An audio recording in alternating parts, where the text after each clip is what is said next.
En lo más profundo de la Sierra Madre Oriental, en el estado de Hidalgo, existe un nombre que durante décadas fue borrado de los mapas oficiales de México, un lugar que las autoridades prefirieron olvidar y que los habitantes de la región mencionan solo en susurros: San Isidro de la Esperanza. Este pueblo de aproximadamente 300 habitantes desapareció completamente en octubre de 1987. No hubo terremoto, no hubo evacuación oficial, no hubo explicación. Un día simplemente ya no había nadie. Las casas quedaron intactas, con comida aún en las mesas, ropa colgada en los tendederos y vehículos estacionados en las calles vacías. Durante más de 35 años, el gobierno mexicano mantuvo un silencio absoluto sobre lo ocurrido en San Isidro de la Esperanza. Los registros fueron clasificados, los testimonios fueron silenciados y el pueblo fue literalmente eliminado de los mapas. Pero la verdad, como siempre, tiene una manera de salir a la luz. Lo que van a escuchar hoy es el resultado de 5 años de investigación, testimonios de sobrevivientes que han guardado silencio durante décadas, documentos desclasificados y evidencias que demuestran que lo ocurrido en San Isidro no fue un fenómeno inexplicable, sino algo mucho más perturbador: un encubrimiento sistemático de proporciones monumentales. Esta es la historia que México no quería que conocieran, la historia de un pueblo entero que desapareció del mapa y de los secretos que las autoridades han protegido a toda costa. San Isidro de la Esperanza fue fundado en 1923 por mineros que buscaban una vida mejor en las montañas de Hidalgo. Era un pueblo próspero, con una mina de plata que había generado riqueza para sus habitantes durante más de 60 años. Tenía una escuela, una iglesia, un pequeño hospital y una plaza central donde los domingos se reunían las familias. María Elena Vázquez, de 74 años, fue una de las últimas personas en salir del pueblo antes de la desaparición masiva. Durante décadas, ha vivido con el peso de saber lo que realmente ocurrió. Era un lugar hermoso, lleno de vida. Mis 5 hijos nacieron ahí. Mis padres están enterrados en el cementerio del pueblo. Nunca pensé que un día todo eso simplemente desaparecería. Los registros municipales muestran que en 1987, San Isidro tenía exactamente 312 habitantes registrados. Había 67 familias, 89 niños menores de 15 años y una economía basada principalmente en la minería y la agricultura de subsistencia. Era, en todas las formas posibles, un pueblo mexicano típico de la región montañosa. Pero San Isidro tenía algo que lo hacía diferente: su ubicación estratégica. Estaba situado en una ruta que conectaba varios pueblos mineros importantes, y en los años 80, esa ruta había comenzado a ser utilizada para actividades que iban mucho más allá de la minería legal.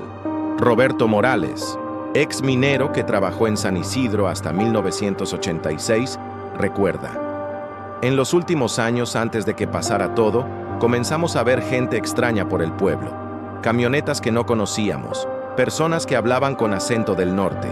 Decían que estaban interesados en invertir en la mina, pero nosotros sabíamos que había algo más. Los registros de la mina muestran que en 1986, la producción de plata había aumentado dramáticamente, a pesar de que el número de mineros registrados había disminuido.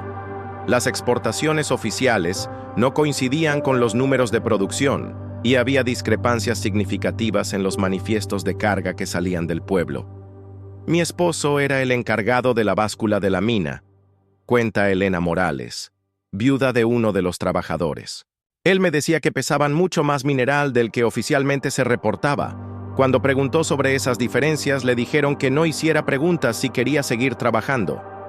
El padre Miguel Hernández era el párroco de San Isidro desde 1975. En sus notas personales, encontradas años después en los archivos de la diócesis, escribió: los feligreses están preocupados. Hay actividades nocturnas que no entienden. Ruidos extraños, luces que van y vienen. He tratado de hablar con las autoridades municipales, pero me dicen que no me meta en asuntos que no me conciernen. Para octubre de 1987, la tensión en San Isidro era palpable. Las familias hablaban en susurros sobre la posibilidad de mudarse a otros lugares. Los niños ya no jugaban en las calles después del anochecer. El pueblo, que había sido un oasis de tranquilidad en las montañas, se había convertido en un lugar donde el miedo se podía respirar en el aire. Lo que nadie sabía era que los eventos que estaban por venir cambiarían para siempre, no solo el destino de San Isidro de la Esperanza, sino también la forma en que el gobierno mexicano manejaba situaciones que amenazaban la seguridad nacional. El 23 de octubre de 1987, comenzó como cualquier otro día en San Isidro de la Esperanza. Los mineros se dirigieron a sus turnos de trabajo antes del amanecer. Los niños caminaron a la escuela y las mujeres se reunieron en la plaza para el mercado semanal. Nadie podía imaginar que esa sería la última vez que el pueblo vería un día normal. Según testimonios de los pocos sobrevivientes, los primeros signos de que algo estaba mal aparecieron alrededor de las 3 de la tarde. María Elena Vázquez recuerda: mi hermana vino corriendo a mi casa muy agitada. Me dijo que había visto soldados en el cerro que da hacia el norte del pueblo. No soldados normales, sino personas vestidas de negro, con armas que nunca habíamos visto. Carmen Rodríguez, quien logró escapar esa noche, proporciona un relato más detallado. Eran como las 5 de la tarde cuando mi esposo llegó corriendo de la mina. Estaba pálido, temblando. Me dijo que habían encontrado algo en los túneles más profundos, algo que no debería estar ahí. Los supervisores habían ordenado a todos los trabajadores salir inmediatamente y les dijeron que no regresaran hasta nuevo aviso. Los documentos militares desclasificados revelan que una operación especial, con el nombre código Limpieza Montaña, había sido autorizada el 22 de octubre de 1987. La operación involucró elementos del ejército mexicano, pero también personal de agencias que no están identificadas en los documentos disponibles. El objetivo oficial de la operación era neutralizar actividades ilegales de alto riesgo para la seguridad nacional. Sin embargo, los detalles específicos de lo que constituyó estas actividades ilegales permanecen censurados en todos los documentos. A las 7:30 p.m., según múltiples testigos, comenzaron a llegar vehículos militares al pueblo. No eran los vehículos del ejército mexicano que la gente conocía, sino camiones y camionetas sin identificación, con placas que los residentes locales no reconocían. Roberto Salinas, quien se escondió en su sótano durante toda la noche, describe lo que vio. Desde mi ventana podía ver la plaza principal. Llegaron como 20 vehículos, tal vez más. Hombres armados comenzaron a golpear puertas, sacando a las familias de sus casas. No gritaban, no había violencia visible, pero era claro que no estaban pidiendo permiso. Lo más perturbador de los testimonios es la descripción de cómo se condujo la evacuación. No fue caótica ni violenta, sino extrañamente organizada y silenciosa. Era como si tuvieran una lista, recuerda Carmen Rodríguez. Sabían exactamente a quién buscar y dónde encontrarlos. Mi vecino, don Francisco, salió de su casa voluntariamente cuando le mostraron algo en un papel. Su esposa me miró antes de subir al camión y pude ver en sus ojos que sabía que no iba a regresar. Los testimonios coinciden en que la evacuación tomó aproximadamente 4 horas. Para las 11:30 p.m., San Isidro de la Esperanza estaba completamente vacío, excepto por unas pocas personas que lograron esconderse y posteriormente escapar. María Elena Vázquez fue una de esas personas. Me escondí en el campanario de la iglesia. Desde ahí pude ver todo. Los camiones se fueron llenos de gente, pero también vi que algunos vehículos se quedaron. Hombres con linternas revisaban cada casa, cada edificio. Era como si estuvieran buscando algo específico. Alrededor de las 2 a.m. del 24 de octubre, según los testimonios, comenzaron las explosiones. No eran explosiones masivas, sino detonaciones. controladas que parecían dirigidas a áreas específicas del pueblo. Las explosiones venían de la dirección de la mina, recuerda Roberto Salinas. No destruyeron el pueblo, pero sí sellaron todas las entradas a los túneles. Era como si quisieran asegurarse de que nadie pudiera entrar nunca más a explorar lo que había ahí abajo. Para el amanecer del 24 de octubre, San Isidro de la Esperanza estaba desierto. Las casas permanecían intactas, las calles estaban limpias, pero no había ni una sola alma viviente en todo el pueblo.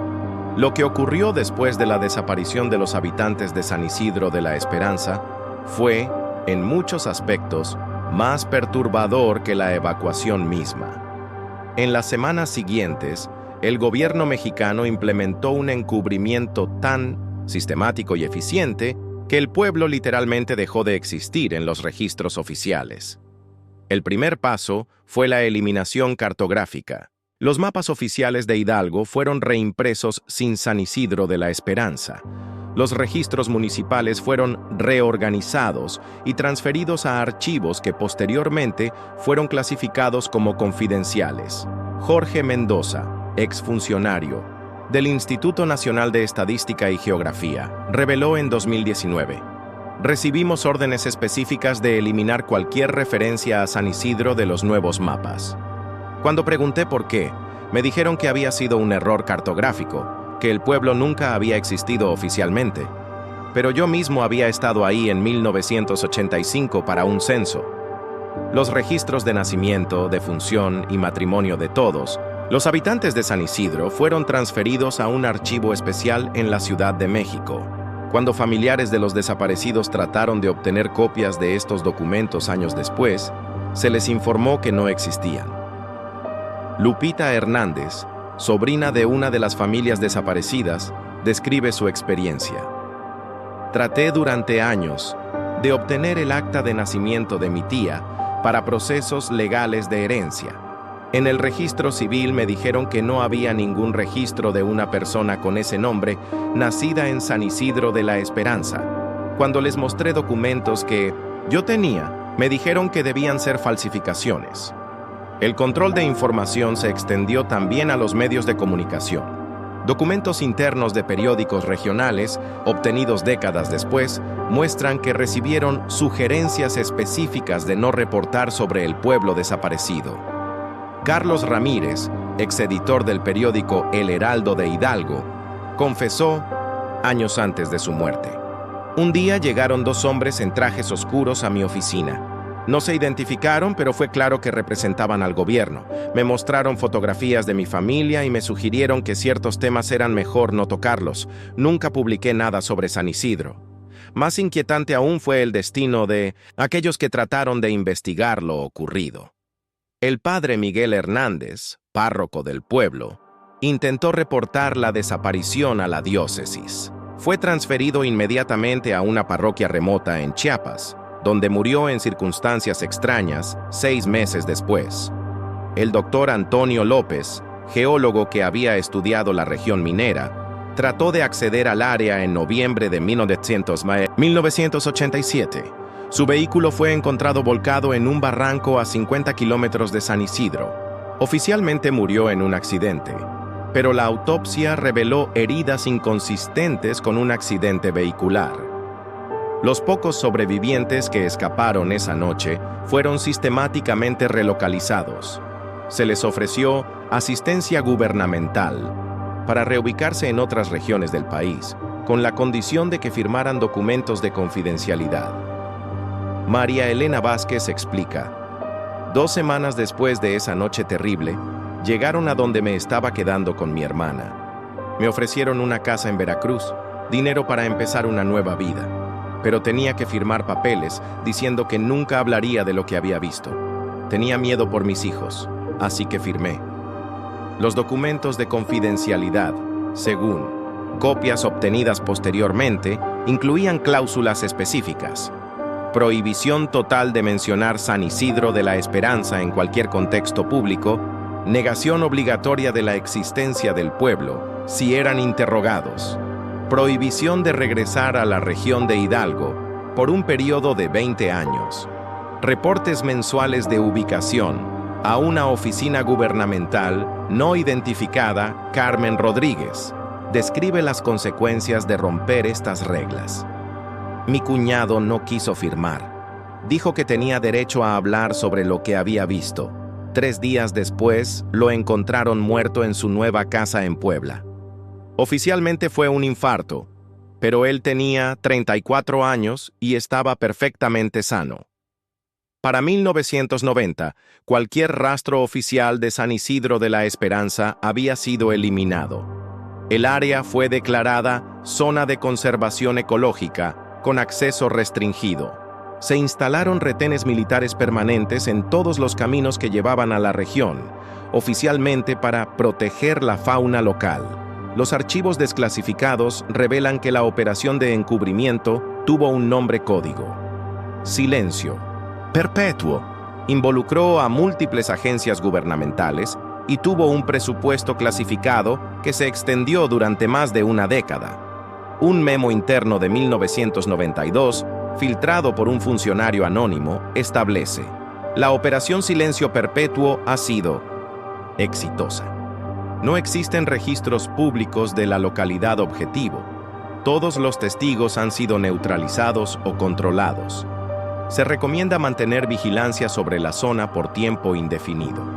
Después de años de investigación y el análisis de documentos desclasificados, una imagen más clara ha emergido sobre lo que realmente ocurrió en San Isidro de la Esperanza. La verdad es más compleja y perturbadora de lo que las teorías conspiracionales habían sugerido. Los documentos de la CIA desclasificados en 2018 revelan que San Isidro había sido identificado como un punto clave en una red internacional de 1910 tráfico que involucraba no solo drogas, sino también materiales radiactivos destinados a programas nucleares clandestinos. Un informe de inteligencia de octubre de 1987 establece: la mina de San Isidro ha sido utilizada para extraer y procesar uranio de bajo grado sin autorización. Los materiales están siendo vendidos a compradores internacionales no identificados. La operación representa un riesgo significativo para la seguridad nacional. Roberto Morales, el exminero, finalmente reveló lo que había visto en los túneles. En las últimas semanas antes de que cerraran todo, nos dijeron que trabajáramos en secciones más profundas. Ahí encontramos equipos que nunca habíamos visto antes. Máquinas extrañas que no tenían nada que ver con la extracción de plata. Había personas en trajes especiales, como los que usan en las plantas nucleares. Los análisis posteriores del área, realizados secretamente por agencias internacionales, confirmaron niveles de radiación significativamente elevados en la región de la mina. Un reporte de la Agencia Internacional de Energía Atómica, filtrado en 2020, indica: los niveles de contaminación radiactiva en el área sugieren que se realizaron actividades de procesamiento de uranio durante un período extendido. Pero la operación nuclear clandestina era solo parte de una red más grande. Testimonios de ex agentes de la DEA revelan que San Isidro también servía como punto de tránsito para heroína colombiana que se dirigía hacia Estados Unidos.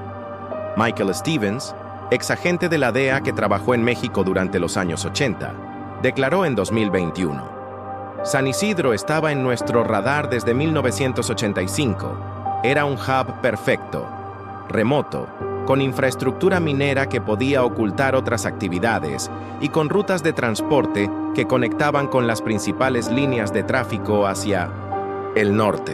Los documentos sugieren que la operación Limpieza Montaña fue una acción conjunta entre agencias mexicanas y estadounidenses para desmantelar esta red. Sin embargo, la escala de la operación y la presencia de materiales radiactivos requirió medidas extremas. No podían simplemente arrestar a algunas personas y continuar, explica Dr. Patricia Luna, experta en operaciones de inteligencia. La contaminación radiactiva significaba que toda el área tenía que ser sellada permanentemente, y los testigos, civiles, representaban un riesgo de seguridad que no podían manejar a través de canales legales normales. La pregunta más perturbadora es: ¿qué pasó con los 312 habitantes de San Isidro? Los documentos disponibles No proporcionan una respuesta definitiva, pero sugieren varias posibilidades igualmente inquietantes. Una opción es que fueron reubicados permanentemente bajo nuevas identidades, similar a un programa de protección de testigos pero involuntario. Otra posibilidad más siniestra es que fueron considerados comprometidos por exposición radiactiva y tratados como un riesgo de salud pública. Carmen Rodríguez, una de las pocas sobrevivientes dispuestas a hablar, ofrece una perspectiva desgarradora. En los camiones esa noche, escuché a uno de los hombres decir por radio que iban a la instalación de cuarentena. No sabíamos qué significaba entonces, pero ahora me pregunto si alguna vez salieron de donde los llevaron. Los registros médicos clasificados muestran que se estableció una instalación de tratamiento especial en el estado de Nuevo León durante el mismo período. Los detalles de esta instalación permanecen censurados, pero los gastos asociados sugieren que alojó a cientos de personas durante varios años. Un documento particularmente perturbador, fechado en 1991, menciona la conclusión exitosa del protocolo de contención para los sujetos de San Isidro. La naturaleza exacta de este protocolo no está especificada. Lo que es claro es que San Isidro de la Esperanza se convirtió en una zona de prueba para técnicas de encubrimiento que posteriormente serían utilizadas en otros casos. La eficiencia con la que un pueblo entero fue eliminado de la existencia oficial estableció precedentes para el manejo de situaciones de seguridad nacional sensibles. La historia de San Isidro de la Esperanza representa uno de los capítulos más oscuros y silenciados de la historia moderna de México. Durante más de 35 años, el gobierno mexicano logró mantener en secreto la desaparición de un pueblo entero y el destino de sus 312 habitantes. Pero las verdades tienen una manera de emerger, especialmente cuando están construidas sobre los sufrimientos de personas inocentes. Los testimonios de los sobrevivientes, los documentos desclasificados y las investigaciones independientes han comenzado a revelar la magnitud de lo que realmente ocurrió en esas montañas de Hidalgo en octubre de 1987. Esta no es solo la historia de un pueblo que desapareció, es la historia de cómo los gobiernos pueden borrar vidas enteras cuando consideran que la seguridad nacional lo justifica. Es un recordatorio de que los ciudadanos comunes pueden convertirse en daño colateral cuando intereses más grandes están en juego. María Elena Vázquez, ahora de 74 años, ha roto finalmente su silencio después de décadas de miedo. He vivido con este secreto durante 36 años. He visto cómo mi pueblo, mi gente, mis recuerdos fueron borrados como si nunca hubieran existido. Pero yo sí existo. Y mi memoria también. San Isidro de la Esperanza fue real. Las 312 personas que vivían ahí fueron reales y merecen ser recordadas. Los documentos sugieren que casos similares pueden haber ocurrido en otras partes de México durante los años 80 y 90. Pueblos pequeños que desaparecieron de los mapas, comunidades que fueron reubicadas por razones de seguridad, familias enteras que simplemente dejaron de existir en los registros oficiales. La pregunta que permanece es, ¿cuántas historias como la de San Isidro siguen esperando ser contadas? ¿Cuántos secretos más mantiene el gobierno mexicano sobre desapariciones que van mucho más allá de lo que conocemos sobre la guerra contra el narcotráfico? En 2023, organizaciones de derechos humanos han comenzado a presionar por una investigación oficial sobre San Isidro de la Esperanza. Exigen la apertura de todos los archivos relacionados con la operación Limpieza Montaña y respuestas sobre el destino de los 312 habitantes desaparecidos. El gobierno mexicano mantiene su posición oficial. San Isidro de la Esperanza nunca existió. Es un error cartográfico, una confusión de nombres, una leyenda urbana sin fundamento. Pero los testimonios, los documentos y las evidencias físicas cuentan una historia diferente. Mientras tanto, en las montañas de Hidalgo, La naturaleza ha comenzado a reclamar lo que una vez fue San Isidro de la Esperanza. Las casas vacías se deterioran lentamente, las calles se llenan de vegetación y el silencio reina donde una vez hubo vida, risas y esperanzas. Pero el silencio, por más profundo que sea, no puede borrar la verdad para siempre. La historia de San Isidro de la Esperanza es un recordatorio de que cuando los gobiernos tienen el poder de hacer desaparecer pueblos enteros, es responsabilidad de todos nosotros asegurarnos de que esas historias no sean olvidadas. Porque recordar no es solo honrar a los desaparecidos, es proteger a los vivos de que algo así vuelva a ocurrir en el futuro. Esta es la historia que México no quería que conociéramos. Ahora que la conocen, depende de ustedes decidir qué hacer con ella.